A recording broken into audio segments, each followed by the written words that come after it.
Yung online radio sa Pilipinas, si Edman Sera at Omar Clerigo nangakong maglilingkod sa larangan ng radio broadcast.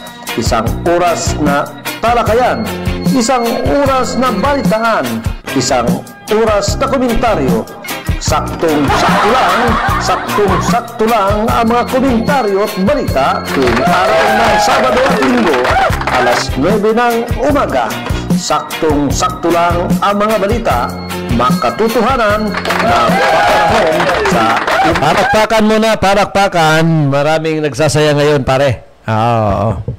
Maraming nagsasaya. Lalo na yung mga binaha. Oo. Kasi umiinit na. Edman Sera po sa palatuntunang saktong-sakto lang sa MIB4. Kasama natin live sa ating palatuntunan si kasamang Omar Clerigo. Wait, partner ha? Ano ba yan? Ano ba yung araw ng umulan tapos low pressure area? Hindi pa pala bagyong Butcho yun. Hindi pa pala. Tapos ngayon, ang monitoring ng Pag-asa, yung Butchoy at Karina, napapanggitnaan daw yung Pilipinas sa paparating na bagyo. Daming lugar na binaha. Oo, partner yung kita mo, ulan lang, habagat lang. Kung ganun katindi ang pinsala, may landslide, may mga pagbaha. Partner, nag-suminsay tayo sa Pinamalayan at saka sa May Socorro. Talagang, lubog yung mga bahay ay pinasok ng tubig. Bayan ng Pula sa may ilang barangay. Meron din sa particular yung Maluwan-Luwan na mababang area. May mga lugar talagang kahit anong gawin mo, pag malakas ang buhos ng ulan, kasunod yung bahana. Marami kasing dahilan Maraming dahilan. Una, yung mga kanal, barado. Oo. Number 1 yan, yung mga kanal. O may mga kanal na hindi naman continuous ang paggawa. So, gagawa, kunyari, sa poblasyon, gagawa ng mga 100 meters. Bandang dulo, kung saan umaagos ang tubig, putol na. Sarado na. So, kwan lang yun, nakatenga lang ang tubig. Dito sa lungsod ng Calapan, may mga ganyang lugar. Inaano ko nga, partner, kung ito ba ay sanhi ng malakas na pag-ulan o tama yung sinasabi. Hindi, pagbaha talaga malakas na pag-ulan. Kung yung drainage. Hindi, ang ko lang, ito ba ay sanhi ng malakas na pag-ulan, yung pagbaha, or yung barado yung drainage, or yung sinasabi mga putol-putol. Yan ang mga dahilan. Yung proyekto ng gobyerno. Bukod sa ang dahilan, pare ko, ng pagbaha ay malakas na ulan. Yung mga putol-putol na drainage. Tapos sa mga malalaki, yung labasan, yung tawag doon lalabas yung pinakang tubig baha. Yung tubig baha. Tulad dito sa lungsod ng Calapan, ang lagusan dito, pag ang tubig mo ay manggagaling dyan sa Bukayaw River, didiretso yan dito sa Maidlang. Kung silted na yung bunganga, so mabagal ang paglabas ng tubig baha. Yan ang mga kadahilanan. Anyway, ang magmiminta na dyan, gagawa dyan, yung mga local government. Siyempre, i-report nila yan sa mga kinaukulan, pero hindi nila nagawa. Wow. Halimbawa, yung pangyayari sa Socorro, at saka Pinamalayan, yung mga palay, at saka dyan sa Pola, yung palay nila, tapos yung mga hayupan. Paano? Anong counterpart ng dyan? Ng local government unit or ng province. Walang dyan. Ay ayuda lang. Libreng binhina naman na pwedeng. Partner kahapon parang picturean daw, ilista. For what? Sabi ko nga para saan po yan? Para daw may ma-report kung pa man garto yung pinsala na nangyari sa Pero sabi ko nga, yung ayuda, paano ka? Hindi po namin alam kung may ayuda talaga yan. Yun, partner, may mga gano'n na dapat sana ang gobyerno or yung may nakahanda talaga dapat sa mga ganyang Di, meron naman pero hindi sasapat.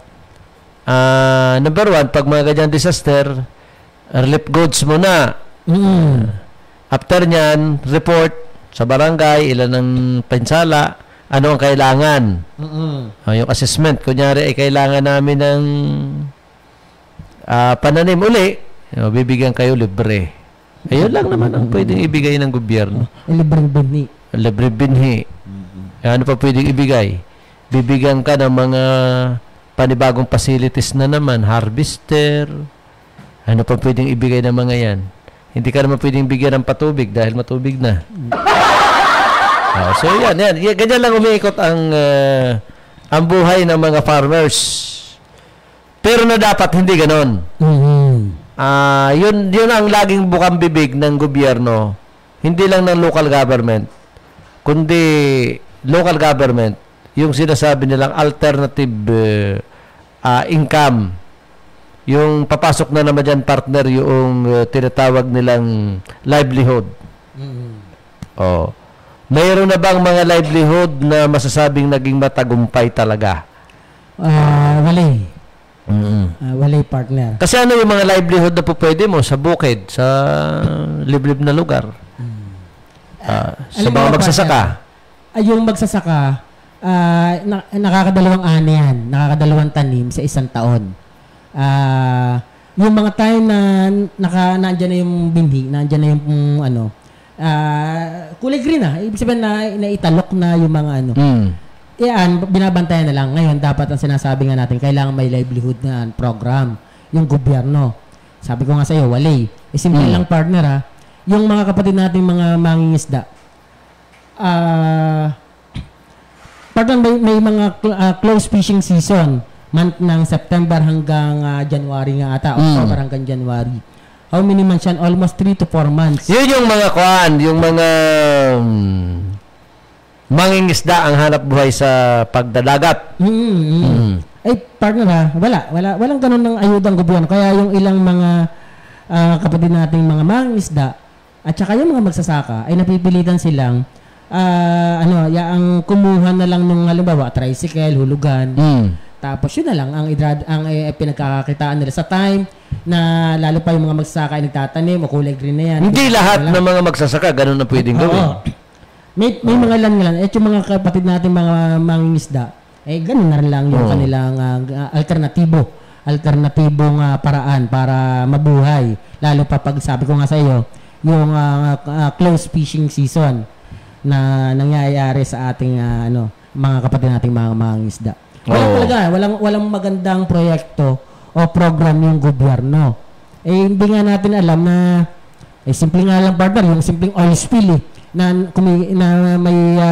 may ayuda mula sa nakapaminsala. Yung pagtagas ng langis, yung na mula doon sa company, pero wala nakakarating sa mga kapatid nating mangingisda. At kung meron man, kakarampot yun, kulang na kulang yun. Meron naman, kanya lang hindi on time. Hanggang ngayon, nasa proseso pa rin sila ng assessment. Yung iba naman nakakatanggap na. Pero hindi nga sasapat. At saka yung pinamimigay tungkol sa oil spill, hindi ang project ng gobyerno. Hindi, Diyan ay doon sa damage. Sa damage ng company. Hindi, actually, hindi pa damage yan At tulong doon sa mga nawala ng hanap buhay. Iba pa yung damage. Mula yan sa mga private individual. Mula ito doon sa insurance. Hindi kasi yung pinamimigay ng company, mayroon kasi sa international maritime fishing something samahan ng mga may tanker sa buong mundo, sakop ng Asia. Mayroon silang funding para sa mga ganito uri ng disaster, kunwari lumubog. Doon nila kinukuha. Yung pinibigay ngayon, hindi pa to galing doon sa company. Sa company mismo. Hindi sa company. Doon sa, kunyari ikaw, mayroon kang barko. Mayroon ako. Mayroon si Juan, si Jose. Mayroon na lumalayag. Mayroon tayong funding para sa ganito uri ng disaster. So doon pa kinukuha itong pinamimigay ngayon. Na ayuda ko. O hindi pa galing sa company mo, ha?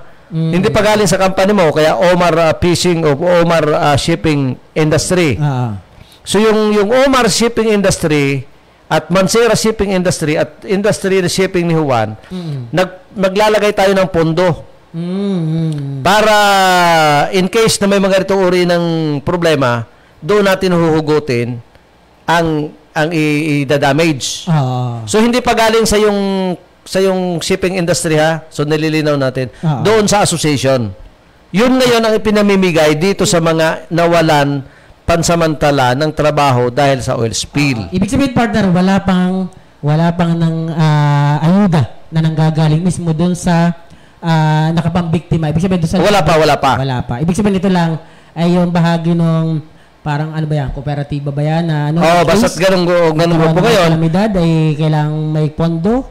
Yung company wala pang ibinibigay, kaya nga kinasuhan ng pamahalaang panglalawigan ng Oriental Mindoro sa pamagitan ni Governor Bons at municipal government naman sa pamagitan ni Mayor Ina Alegre, yung company. Kasi may mga criminal na sinasabi sila na dapat nilang panugutan. Environmental damage. So, may damage pa uli yan doon sa mga pangkabuhayan ng mga mga mangingisda na hindi nakapag... Bukod partner doon sa hindi nakapangisda dahil mga may oil spill, ay, kabilang pala yung damage. Na hinihingi nila, kaya naghabla doon sa may-ari ng kumpanya. Ayun. So, yun ang malinaw. Partner, good morning. Good morning kay Sir Jonathan Atwell at syempre kay Jose Marie Bakiran ng Barangay Balite, Caloocan City. Magandang umaga po sa inyo. Good morning. Yan ay Kwan. Nagsuffer din niya ng baha sa Pinamalayan. Ano ba? Baha ng pagmamahal o baha ng alak? Pare Joey. Baka baha ng pagmamahal. Anyway, tuloy-tuloy tayo. Meron na tayong 29 minutos makalipas ang alas 9 ng umaga. Ito pare ko'y bukod sa sinasabi, yung sino ba yung chief PNP natin ngayon? May isang general, Police Brigadier General ang nagsalita na hindi naman daw maituturing na overkill ang preparation to secure the SONA activities ni President Bongbong Marcos sa Lunes. Sa Lunes na yan, partner. Marami kasing nagsasabi na masyado naman daw, meaning yung overkill na sinasabi nila. Sobrang dami. Sobrang daming nakaposte. Nabasa mo na itong kay Angel, saktong-sakto lang, pero ang Ormeco parang nagkukulang. Yes, si Sir Jonathan Atwell, naglilinis din buti naman, magaling naman at naglilinis ang mamay. Magandang umaga po kay Angel Lopez at kay Sir Atwell Jonathan. Mamaya pag-usapan natin Ormeco. Partner yung overkill, kasi sobrang dami naman, how many ba? 15K na mga kapulisan, bukod pa yung Philippine Army. Kasi parang security reason din, kasi bigla-bigla naman kasi nagpahayag ang Vice President ng Pilipinas sa katauhan ni Sara Duterte nang siya yung designated survivor. Ibang tukuyin yan. Para may paghahanda, kailangan din naman. Hindi naman sa tinitingnan siguro sa ganun. Pero ito bang sa dinami-dami ng nakaposisyon, itong darating na SONA na mga military, PNP, ito ba'y paghahanda para sa kilos protesta, ang pasimuno, itong bayan muna, yung bagong alyansang makabayan, saan ba gagamitin itong kapulisang ito? Ito ba'y para sa security ng Pangulo o para sa security ng bansa? Lahat na yan. Kasi ang isa pa sa mga pinagbasihan dyan, yung sa Amerika, yung kay Trump. Yung kay Trump. Di ba tinatalakay kung ano isang araw ang sistema ng seguridad sa Amerika kumpara sa Pilipinas, hindi ganoon naman kasi mas matindi doon. May mga high-tech equipment sila pero nalusutan. Kaya dito sa Pilipinas, at saka saan mo gagamitin? Total yung mga pulis naman na nagpapalaki lang ng yag balls. Nasasangkot sa iba't ibang uri ng krimen. Oo, Ay di partner, gamitin mo na dyan sa pag-secure sa Pangulo. Oo. Kasi yan ang pinakang mataas na opisyal ng bansa, Pangulo ng Pilipinas. Padalawa dyan ang Vice President. Pero partner ha, toxic na rin yung ano ha, yung PNP ha. Kaya imagine mo involved doon sa naganap na krimen doon sa yung kay Lopez partner, yung beauty pageant yung at saka yung kanyang fiancé na Israeli. Pinatay, kung maalala mo yan. Police pa rin ang Police suspect. pa rin ang involved. Tapos yung alam mo yung kay Camilon, yung sa Batangas. Police pa rin. Police pa rin yan, partner. Kaya medyo sabi nga nito. Diyan sa mga Pogo, police pa rin. Police pa rin, partner. Oo. Kaya medyo kailangan atang mag-ano nga talaga. Sabi nga ni Benhar Abalos, kailangan mag-cleansing, maglinis yung ano. Dire, ang paglilinis sa kapulisan, ko naman regular naman na ginagawa yan. Pero Maliban lang, siyempre, pag may mga ganyang talk of the town ang pinag-uusapan, sasabihin, mahigpit na nagkakaroon ng paglilinis sa hanay ng kapulisan, tama lang yan, pare ko. Oo. Samantala, pare ko, mamaya pag-usapan natin ang may kaugnayan sa Ormeco.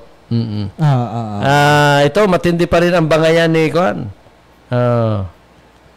Hold it up pa rin, pulis pa rin din. Pulis pa din, sabi ni Angel Lopez. Nangyayari yan. Uy, partner. Ay, sa bahay nga may hold upper Saan? Sa bahay. Sa bahay? Oo. Tuwing akinsit katapusan, yung mga sumusweldo ng 15:30. Ewan ko lang si parin Joey kung hold it up. Hindi partner, sariling hindi, may sarili siyang bangko. Sariling bangko yan. Nagwe-withdraw siya ng sarili niya. Nagde-deposit din siya ng sarili niya. Nagde-deposit din niya. Magaling yan mag-deposit parin Joey. Hindi yung yung sa Ormeco. Nung time na, ano ba yan? Kailan ba tayo ng Socorro? 16 partner, di yan yung bahaan, 17 nata. May naputol yung partner sa kahangga namin, nabagsakan ng saging. Putol yung wire. Di wala siyang kuryente. Itinawag na yun. Siguro naputol, mga bandang 9:00 ng umaga itinawag na kung saan-saan, sa Ormeco dun sa Socorro. Pero partner yun, inabot hanggang kinabukasan bago na ikabit. Ang lapit lang ng Ormeco dun Pero may live wire. Baka may naman. live wire partner. Oo. Hindi natin sabi nga natin mabagal yung respondent. Pag ganyan ba partner? Di ba may mga barangay electrician? Kaya ba ng barangay electrician yan? Sa tingin ko, pag main line. Hindi. Kung kaya man niya, hindi niya gagawin. Kunyari, kaya niya. Hindi niya unless na siguro last call mo na yon. Wala ka na ibang pwedeng gawin, kundi gawin na lang. Last call, ika nga. Yan ang, anyway, yan na may nangyayari, pero mabuti na lang, may mga kababayan tayo na maingat. Nung State of the Provincial Address ni Governor Bons Dolor, nagmistulang, sabi ng ilan, nagmistulang abogado ni Humphrey, nung kanyang kapatid si Governor. Kasi idinipinsa niya. Although tama naman, sa kabilang banda, yung paliwanag ni Governor Bons tungkol sa brownout sa mga problema ng Ormeco, ako naniniwala na tama siya, tama yung mga sinabi niya, mga kadahilanan kung bakit mahal ang kuryente, bakit kulang. At sabi nung iba, dapat hindi si Governor ang nagsalita niyan, si Humphrey. Doon sa sa kabilang banda, tama naman yung mga komento na nagmistulang abogado. Pero anong gagawin ko? Ako ang gobernador. Kababayan ko ang apektado. Kailangan kong ipaliwanag kasi ako rin ang tinatanong, ako rin ang sinisisi. Kapag ganitong uriho ng problema sa Ormeco, natural, gagamitin ko ang pagkakataon doon sa marami akong kababayan nanonood, nakikinig sa aking State of the Town Address provincial address, sasabihin ko to. Alangan naman yung kapatid ko, general manager, sopa ko. Ay siyang uupo doon, titindig at siya magpapaliwanag. Hindi naman siguro tama pag ganon. So tumatayo lang ang gobernador bilang isang ama ng lalawigan, hindi bilang kapatid. Di mas mainam sana, pinaliwanag na lang niya yung kanyang side. Side naman niya. Ni Governor. Yung side naman niya, hindi na niya dinama yung kanyang kapatid. Hindi naman nga po pwede. Quote and quote, nagkataon lang na magkapatid sila. Kaya sa tingin ng mamamayan, medyo simplang. Pero, anong gagawin ko? Gobernador ako. O, di ba? Alangan naman paakyatin ko ang aking kapatid para siya magpaliwanag doon. Di mas katawa-tawa pag gagawin ko yun. Di ba? Partner, yung pagwala ng kuryente, sabi ko nga, lalo pa nga dito sa mga interior na mga remote area, sa Calapan nga, ganun nga rin pa, kahit yung barangay Limang Bayan, nakakatatlong beses nawawala ng kuryente. Mawawala ng almost 30 minutes, or 1 hour, tapos hindi ganun, pag ganun. What if pa nga, dun sa, may part dyan sa Socorro, yung Fortuna, barangay Fortuna, napakalayo ng barangay. Halos isang araw, walang kuryente, partner doon. Well, good morning. Good morning kay Idol Cecil. Kay Idol Cecil Portesa ng barangay Camilmil, partner ha. Baka si Nainay, kailangan magpaayos ng buhok or si Maring Inday. Ako, pwede. Ayan. Pwede pa yan to? Pwede pumunta dyan. Kontakin nyo si Madam Cecil Portesa. At nagsaservice bar si Madam Cecil. Ano ba to? Mag-i-sponsor na sa programa natin? Hindi pa, partner. Hindi pa. Kailangan mag-sponsor na siya para baka naman ako yung magkakabuhok. Pwede naman yan. Nagluluto na sinigang na pata with the labanos, sitaw, bataw, patani, kangkong. Partner, yung lahat ng sinabi ditong panlahok kung nandito lahat sa lugar sa area mo. Ang wala lang ay yung pata at labanos at sitaw. May sitaw din yung kaunti. Talong, okra, kangkong, ang dami. Kangkong, papaya, bayabas. May sili pa, kalamansi. Kalamansi, sili. Hontiveros kay Go, wag mag-attendan sa Facebook. Ito yung sagot ni sumagot kasi si Go. Masyado silang pinag-iinitan si Go, Sa totoo lang ko hindi, ako personally pare ko hindi ko sinasabing walang kinalaman dito si Goo. Si Goo. Kasi sa 50%, sa 100% evidence, ayon sa Senado, ako naniwala ako mga 75% talagang ito ang tinuturo. Kanya lang, iba yung version sa Senado. Kasi yung mga nag-hearing dito ay matatawag na one-sided. Pag mga ganitong uri ng kaso ang pag-uusapan.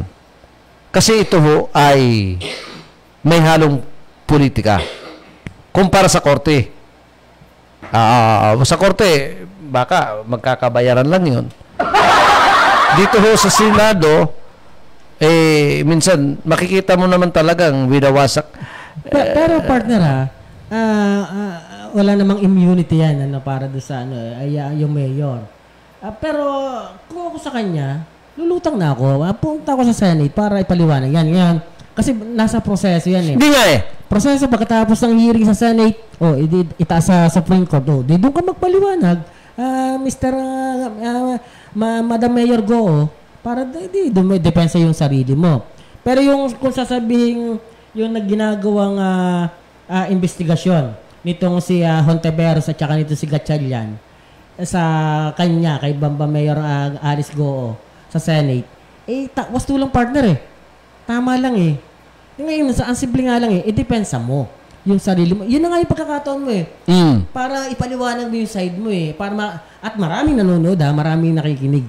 Pero kung dadaanin natin sa social media lang, kagaya din lang nung ibinabato dito kay Kibuloy ng mga akusasyon, hindi naman siya lumulutang sa Senate, mahirap partner yan. Kasi nakaproseso nga partner yung batas natin ako nagtataka pag mga kilalang tao at mga big time na tao, ay nasa proseso yung batas. Paano siya lilitaw, Your Honor? Yes, Your Honor.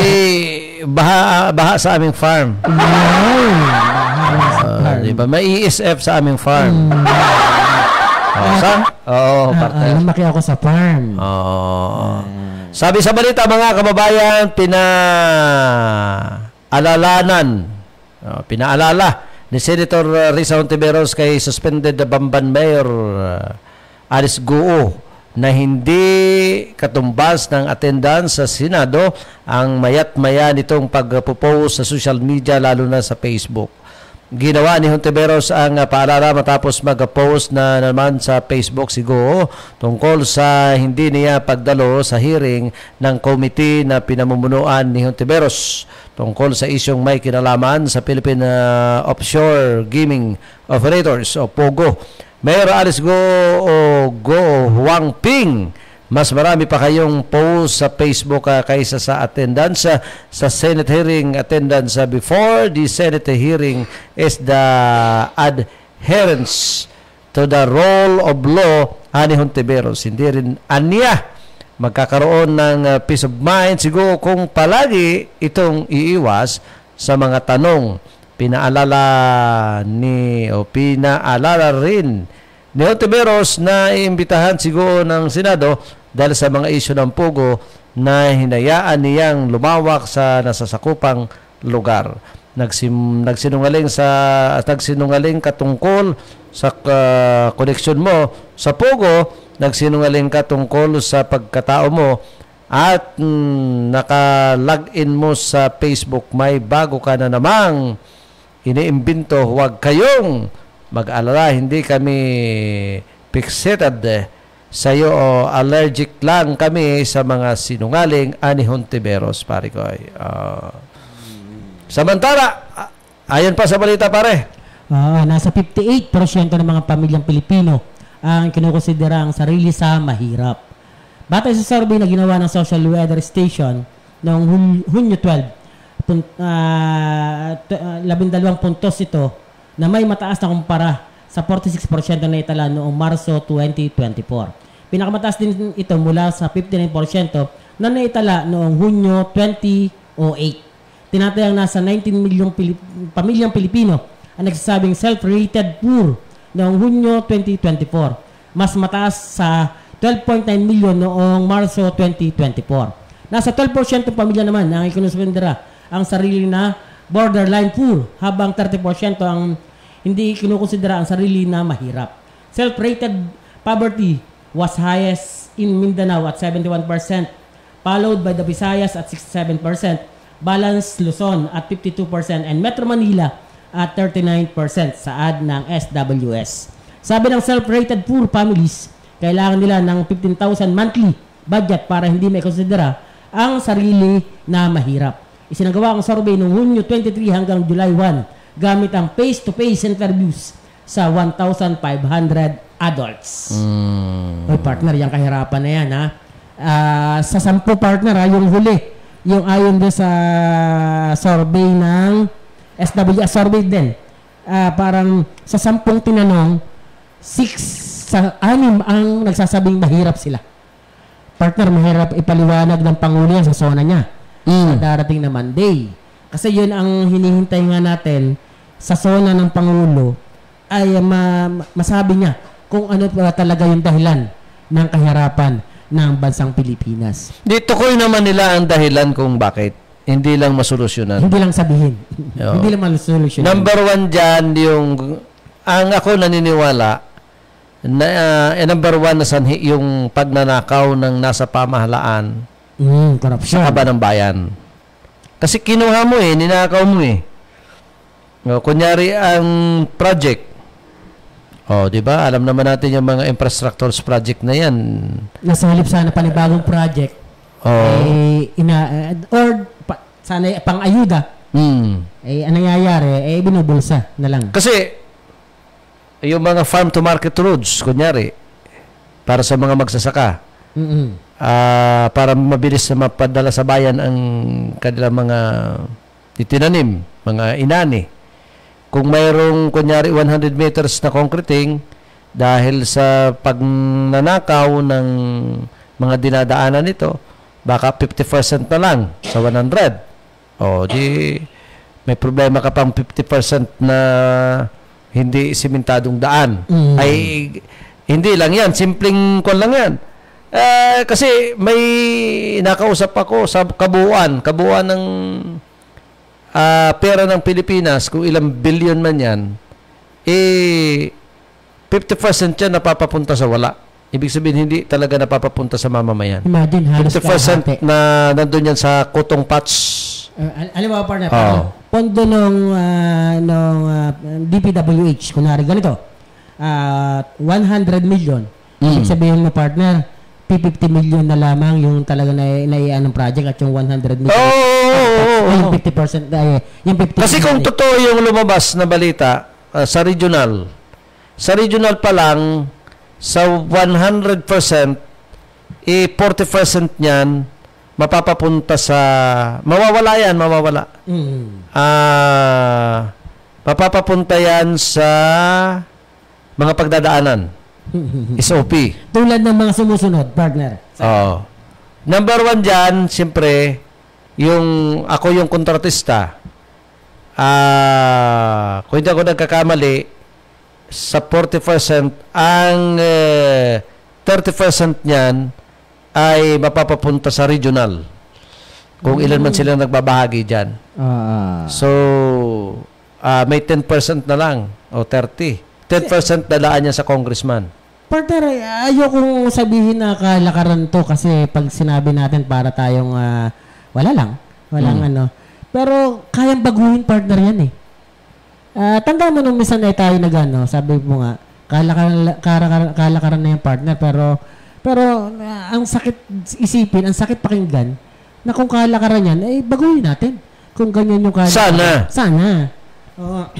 Partner ako, simple lang.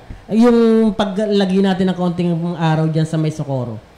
Alam mo, natatanda mo yung STL? Partner, yung STL dati, 37 numbers lang yan. 1 to 37 combination number lang yan. Ganun ba? Dati. 1 to 37. Ngayon, partner, 40 na ha.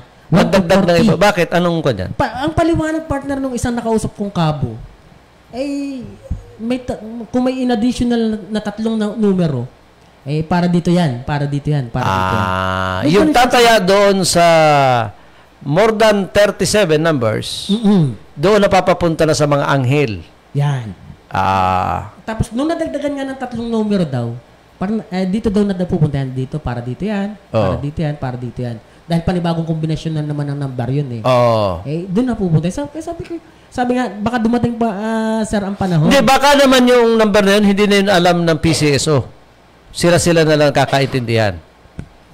Kasi may tax yan eh. Hindi ko nga alam, partner ha. Pero may gano'n silang paliwanag. Alam mo naman, yung mga kabos, isa sa mga magagaling sa numero yan at magagaling sa mga ganyan. At alam nila yung bigayan, partner ha. Ay kung ang Kalapan ay nakakapag-ano sila sa kada buwan. Alam nila ang bigayan pero nagkukulang sila ng kanila ibinibigay. Kaya yung ibang tawag dito, ibang ahensya ng gobyerno, pag mga number games sa pag-uusapan, doon may diskarte ng kakaiba. Kaya nagkakaroon ng nagkakaroon ng mga... Partner, anong ahensya ng gobyerno may malaking pondo ngayon? Kung hindi ako nagkakamali, Department of Agriculture. DA. Isama na dyan ang health. Maliit, partner. Maliit lang. Maliit ang mga mas tama ka, Department of Agriculture. Pero sabi nga natin, nasa na yung mga pang-ayudang bimbi, pestisidyo, or fertilizer sa mga magsasaka. Nasa na yung mga makabagong teknolohiya, makabagong makinarya para sa mga magsasaka. Pero partner ha, nagmimistulang politika ha. Tandaan mo na bago lang makapagbigay ng harvester sa isang organisasyon, kailangan nakapronta pa ang mayor, nakapronta pa ang vice mayor, nakapronta ang mga konselo, ang governor. Nagmimistulang yung pondo ng gobyerno, napupolitika pa yung ang datingan. Wala kang magagawa dahil politiko eh. Yan ang advantage ng pag-uusapan natin ng eleksyon. Yan ang advantage ng incumbent. Yan, partner. Kasi nagagamit mo talaga yung makinarya ng gobyerno. At lalo pa, partner, kung daladala ka ng incumbent na politics, mas advantahin mo rin yun. Dahil kasi dito sa lungsod ng Calapan, may konsyal dito na nagpapahayag na kakandidatong board member. Konsyal ng Calapan. Ngayon, pag-iikot ng mataas na opisyal ng lalawigan sa mga pagbibigay ng proyekto, anuman birthdayhan o anumang okasyon sa labas ng Calapan, kasama na itong politiko na yan. Politikong ito. At may posibilidad yung sasakyan na MUX na naka-assign sa kanya, gasolina at gamit papunta doon sa ibang bayan. Gamit ang pera ng taong bayan. So, advantage yun. Di ba? So, basta lamang partner yung incumbent, yung nakaposisyon. Malaking lamang. Kaya may pahayag ngayon ang COMELEC para may restriction ngayon kung paano magkakaroon ng political exposure yung mga politiko sa susunod na eleksyon itong taong ito. Lilimitahan nila yung exposure sa Facebook, paggamit ng mga influencer, mga political advertisement. May consider dito, magiging mahigpit sila. Anyway, kahit mahigpit sila dito, wala naman pag iboboto ka talaga. Kung may maganda ka talagang plataforma di gobyerno, number 1 kasi plataforma di gobyerno. Matinong pangako sa mamamayan yung kita natin na magagawa. Hindi yung mangangako ka na alam mo, partner, may na-encounter ako dating politiko dito sa atin sa Mindoro. Yung una, padalawang salbo niya na sa isang larangan ng politika, sa isang posisyon, naiibigay naman talaga kayang gawin, nangyayari. Ang problema, siyempre, nung mga patatlong hugutan na, medyo nagkakaroon na ng konting pangil na tipong, hindi, ako na, kaya ko yan. Yung ganun ba? Pero partner, may mga politiko tayo, hindi natin binadown ang lahat ng politiko dito sa atin sa Mindoro. Pero may na-encounter tayong politiko na una hanggang 2 term niya sa kanyang posisyon na ginusto, naiibigay talaga. Naiibigay niya yung lahat ng pangangailangan ng mamay at yung lahat ng sinabi mo sa taong bayan na iboto mo dahil ito ang gagawin niya, nagawa niya yan sa loob ng 2 term niya.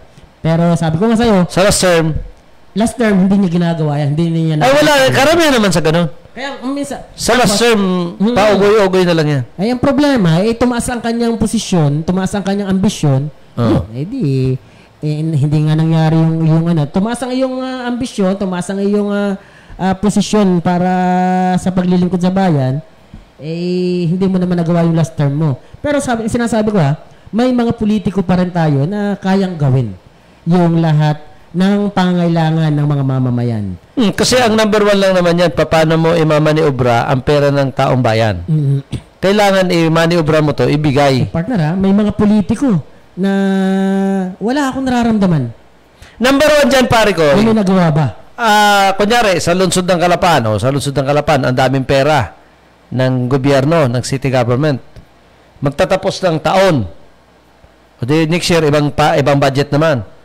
Ang tanong diyan, yung dami ng pera ng lungsod ng Calapan, kayang ubusin para ipagawa yung mga pagawain nitong taong ito bago magtapos ang taong ito. Di ba? Kailangan, nakakuha na yan, na ipamigay mo na. Ibig sabihin, ipagawa mo na. Wala akong nakikita malaking proyekto ng mga politiko ngayon. Wala akong nakikita na although, dati, may mga nakikita tayo, may mga bundok na nilalagyan ng kalsada. Sabi ko nga sa'yo, may mga lugar, may mga million projects na kayang gawin pala. Kaya palang paluwag. Good morning, pare ko, kay Tito Poras. Kasama natin sa industriya ng broadcast. Ang komento ni paring Tito, kahit anong tino ng political platform, mauungusan pa rin ng merong malalaking budget ngayon nga wala pa COC filing, nakakalat na ang perang pinamumudbud Oh, tama ka dyan, paring. Kung to, isa to sa mga political strategy. Yan namang politika, kanya-kanyang estratehiya yan eh. Kung wala kang pera, wala ka pa rin performance, pero artista ka, may advantage ka dyan. Yung nga part na yung isang gusto nating tanggalin, yung binabansot, minamindset yung mga botante na kaya siya pag may pera are, tagilid na are dahil wala naman na rin pera. Yung minamindset ba yung tao na tipong kung ganyan lang ang pagtingin at pagkilala natin sa usapin ng darating na uling midterm election, edi maglatagan na lang ng SALN at saka ng account. Bank account itong mga politikong ito. Tingnan kung sino yung malaki. Ang SALN, sino malaki ang nakapondong at sino may kas na malaki, siya nang panalo. Kasi ang kategorya ngayon ng mga tao na ang nagmamindset din naman mismo ay yung mga operator ni politiko, pag may pera, panalo na. Di, ang pera naman kasi, sa totoo lang, kung hindi ka kontento sa yung pagkatao, kung ano man negosyo o anong mayroon ka, pumasok ka sa politika kung may kaunti kang puhunan. Nandyan kasi ang pera eh. Di ba? Pero sasabihin, magsiservisyo ako sa taong bayan. O katulad ni Vice Governor E.G. Falcon. Doon sa sopa ni Governor Bonds, kung ikaw ay malikot ang pag-iisip, sasabihin mo na, sarado na ang iyong conclusion na si Falcon is magko-congressman dahil nakalagay doon, Falcong. Sabi nga, may nagbiro nga E.J. Falcong. E.J. Falcong. May nagbiro nga dapat ipaalam daw to sa PSA. Dahil ang PSA ngayon ay ginigisa ngayon ng Senado dahil dun sa mga illegal na pagsirehistro, yung mga late registration ng mga Chinese. Biro pa nga dun ay nairehistro ba ni Falcon yung kanyang Chinese na E.J. Falcong. E.J. Falcong. E.J. Falcong. Ngayon, bakit si E.J. Falcon na ay magko-congressman? Daw. Bakit nga pala? Diba? Pero kung sasabihin niya talagang gusto maglingkod sa mamamayan, buong Mindoro na Vice Governor ka na Partner, mali yung ako gusto ko lang kung nakikinig sa atin yung mga aliporas ni Vice Governor E.J. Falcong. Partner, wala ka pa napapatunayan as a Vice Governor. Hindi, meron. Meron. Yun naman diyan naman ako hindi. Pumarma ka lang sa isang diyan naman ako sa lahat na sinabi mo sa akin, diyan naman ako kukontra sa. Walang napatunayan. Hindi naman ako sang-ayon diyan, pare ko. May napatunayan si Falcong. Yung kanyang kahinaan. Pinakita niya sa mamamayan na mahina siya kasi nga hindi siya nagkaroon ng budget para sa mga anik-anik na mga pwede. Napatunayan niya siya, nalusutan siya. Ako, partner, mahina yung kanyang bantay. Yun ang ibig sabihin niyan, pare ko. Kaya may napatunayan siya, pare. Naawa ako na Ba't nandiyan na pa si... Oo. Paalis. Wala na kaming oras. Si kasamang Lino Amarillas, ang tabayanan nyo sa ilang saglit. Omar Clergo po. Magandang umaga po. Ed Mancera, kami po yung naglilingkod sa Diyos sa virus. Magandang umaga po sa inyong lahat. Ang tabayanan sa ilang saglit, si Lino Amarillas. Susunod na.